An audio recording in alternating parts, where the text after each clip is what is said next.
মুসলিম শরীফের হাদিস, জান্নাতুল ফেরদাউসের উপরে হলো আরশ। সুবহানাল্লাহ। হাদিসে আসছে আল ফিরদাউস আলা জান্নাত, জান্নাতুল ফেরদাউস হলো জান্নাতের সবচেয়ে উঁচু জায়গাটা।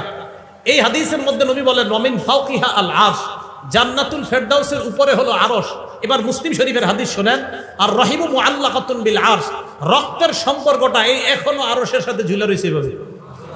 এইভাবে ঝুলে ঝুলে রক্তের সম্পর্ক আর আত্মীয়তার সম্পর্ক বলতে থাকে, মান ওয়াসালানি ওয়াসালাহুল্লাহ, আমাকে যারা রক্ষা করে আল্লাহ যেন তাদেরকে রক্ষা করে।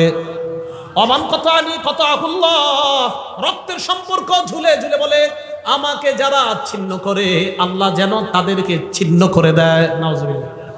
আল্লাহ আমাদের সকলকে রক্তের সম্পর্ক রক্ষা করার তৌফিক দান করেন।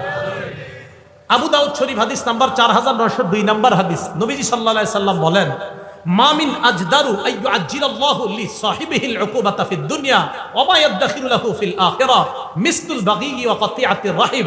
রাসূল সাল্লাল্লাহু আলাইহি সাল্লাম বলেন, কোন অপরাধ এত ভয়ঙ্কর না, রক্তের সম্পর্ক ছিন্ন করা এত ভয়ঙ্কর অপরাধ।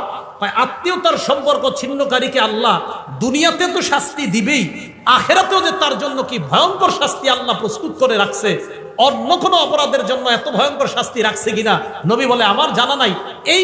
এই অপরাধের জন্য আল্লাহ যেই পরিমাণ শাস্তি আল্লাহ প্রস্তুত করে রাখছে।